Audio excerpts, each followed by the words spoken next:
Olá pessoal, tudo bem com vocês? Aqui é Elizabeth. Hoje vamos à leitura aqui do livro do Salmo 91, da autora Peg Joyce Ruth. Hoje vamos para o capítulo 15 e o título aqui que a autora dá, é Deus é o meu Salvador. E aí o versículo que ela usa é Salmo 91, 14a, que diz assim: Pois que tão encarecidamente me amou, também eu o livrarei. Então vamos lá. O capítulo fala assim: A dádiva do livramento é a primeira das 7 promessas feitas para aqueles que amam a Deus. Torne isso pessoal. Eu, por exemplo, falo assim: Porque eu te amo, Senhor, agradeço-te pela tua promessa de me livrar. Quando eu era nova, precisei de livramento. Quase destruí meu casamento, minha família e minha reputação, porque eu era atormentada pelo medo. Um incidente abriu a porta.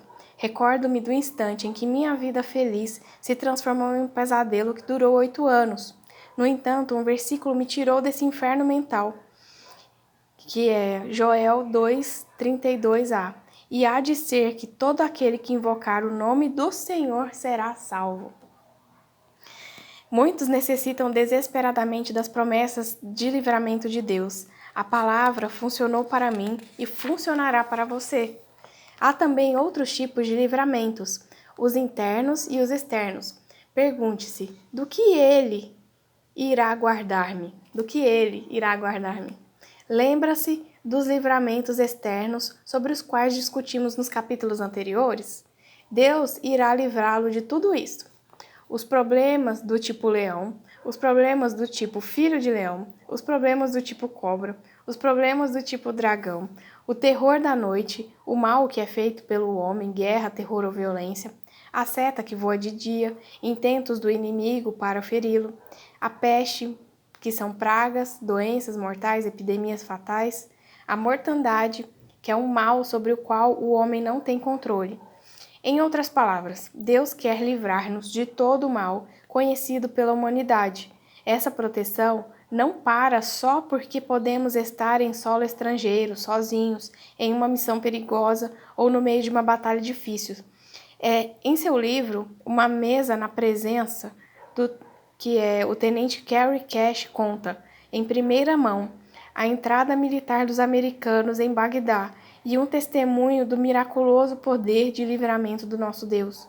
No dia 10 de abril de 2003, o 1º Batalhão do 5º Regimento da Marinha marchou para o centro da cidade de Bagdá, a fim de capturar o palácio presidencial de Saddam Hussein, mas se encontrou em uma emboscada de militares escondidos em mesquitas, lojas e casas. Centenas de tropas foram surpreendidos com uma chuva de granada e tiros no que parecia ser derrota certa. Porém, os relatórios narram uma história diferente. Um foguete, o qual abriu caminho após atingir um veículo armado cheio de soldados da Marinha, não machucou uma pessoa. Um soldado encontrou a entrada e a saída de uma bala em seu capacete, mas ele não foi atingido. Um esquadrão da Marinha assistiu assombrado a seus inimigos se prepararem para atirar a queima-roupa, mas pararem e largarem suas armas, correndo para longe aterrorizados. Uma granada jogada de pouca distância inexplicavelmente desviou e errou o alvo. Quando a fumaça da batalha foi embora, apenas um americano havia morrido. Os soldados da Marinha não podiam negar a proteção de Deus, não apenas naquele dia, mas também durante os meses que levaram àquele momento. De um avivamento no deserto ao norte do Kuwait, as escapadas milagrosas da morte e até o batismo de um marinheiro no palácio de Saddam Hussein, o tenente Cash, um reverendo da Marinha dos Estados Unidos e um reverendo da Infantaria da Marinha, a primeira força de combate a cruzar a fronteira do Iraque, contam eventos memoráveis da fidelidade do Senhor, um após o outro. Cada guerra tem seu testemunho de libertação. Outra história fascinante vem de uma guerra anterior a essa na história. Capitão Edward Eddy,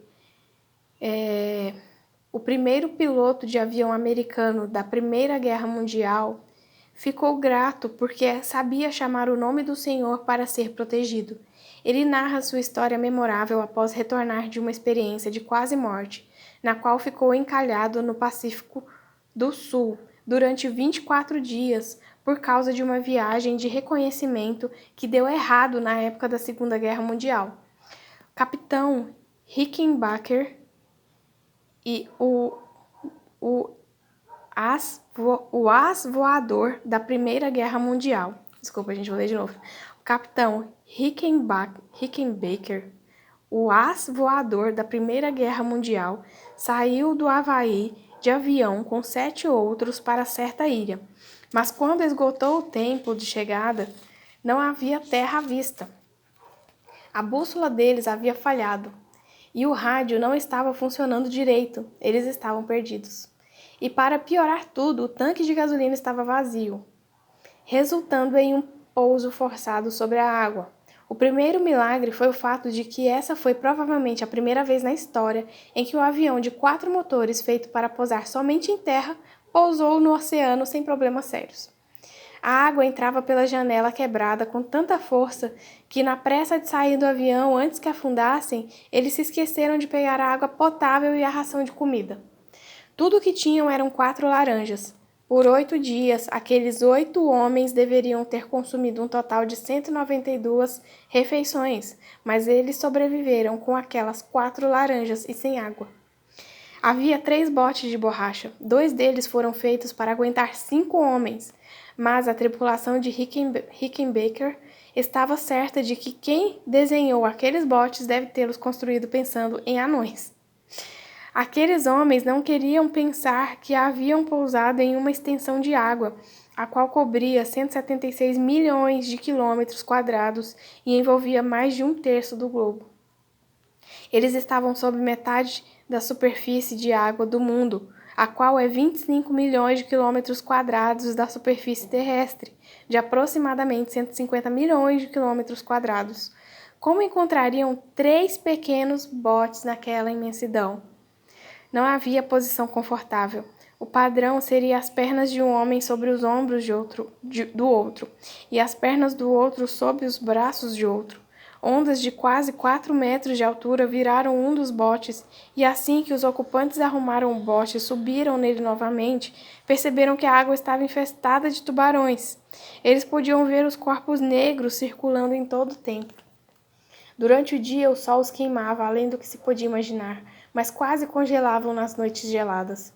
Os barcos salva-vidas estavam amarrados junto com 3 homens no primeiro, 3 no segundo, incluindo o capitão Rickenbacker, e 2 no terceiro.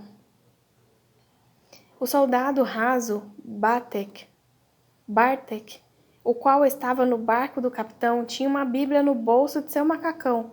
No segundo dia, reuniões de oração foram organizadas à noite e de manhã, e os homens revezavam-se para ler passagens das Escrituras. Eles colocaram diante de Deus seus mais profundos segredos e pecados, mas nenhum foi revelado. Havia alguns cínicos e descrentes no meio deles, mas não após o 8º dia.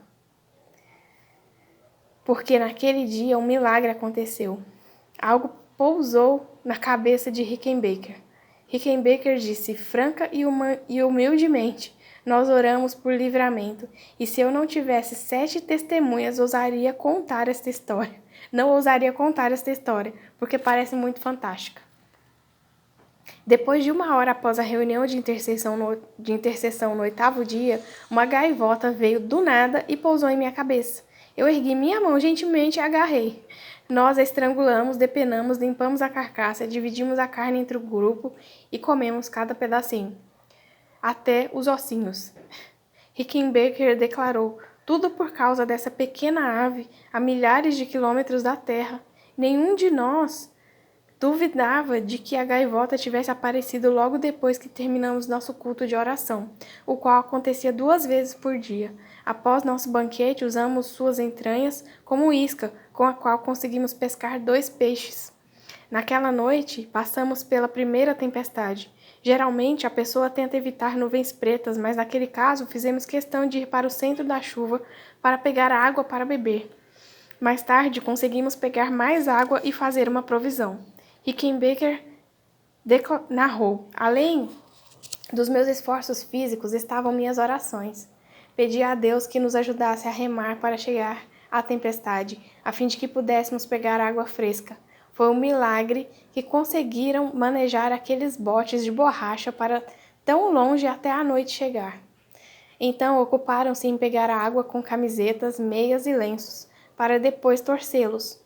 Mesmo quando um dos barcos virou, eles aprenderam que homens determinados não desistem e podem fazer qualquer coisa.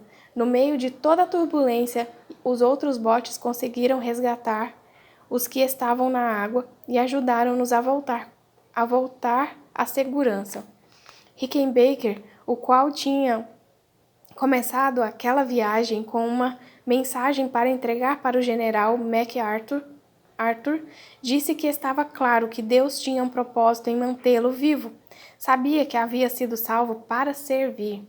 Ele havia encontrado a morte e aprendera daqueles encontros o significado da vida, de Deus e da ética de reciprocidade. Durante os últimos dias, a provisão de água aumentou, e no 24º dia, aviões americanos encontraram e resgataram o capitão e seus soldados. Finalmente, após o que parecia ser uma eternidade, Rickenbacker foi capaz de transmitir oralmente a mensagem que ele havia sido encarregado de entregar ao general MacArthur, uma mensagem que ficará para sempre em segredo. Rickenbacker falou: mesmo que eu me lembre de cada palavra até hoje, eu não a repetirei. Stimson e MacArthur levaram a mensagem para a cova, e eu também a levarei. A sobrevivência dos soldados foi importante para o empenho na guerra de outras maneiras. Por causa das experiências daqueles 8 homens, o equipamento de sobrevivência foi reestruturado. Botes salva-vidas foram feitos maiores e mais largos. Tinham velas e suprimentos de emergência, como comida, vitaminas, kits de primeiros socorros, equipamentos de pesca e isca. Também foram aperfeiçoados com rádios e pequenos destiladores químicos, os quais transformaram a água do mar em água potável. No entanto, além de ajudar o empenho na guerra, a vivência dos soldados resgatados tiveram resultados espirituais. Eles se tornaram fortes testemunhas para os cristãos por causa das respostas miraculosas às suas orações e causaram uma forte impressão no público americano. John Bartek também ficou sem fala sobre a experiência do bote no Oceano Pacífico. Nós oramos e Deus respondeu. Foi real. Necessitávamos de água, clamamos por água e recebemos tudo aquilo de que precisávamos. Pedimos por peixe e conseguimos peixe. Obtivemos carne quando oramos. Gaivotas simplesmente não voam por aí, sentando na cabeça das pessoas esperando para serem pegas. Então orei de novo e a Deus, se tu mandares aquele avião de volta para nos pegar, prometo que crerei em ti e falarei para todo mundo. Aquele avião retornou e outros seguiram em frente. Aconteceu do nada? Não. O Senhor fez aquele avião voltar. Todo o país ficou animado com o resgate e as palavras do capitão Rickenbacker. Nós clamamos e fomos poupados para voltar e dizer à América para orar.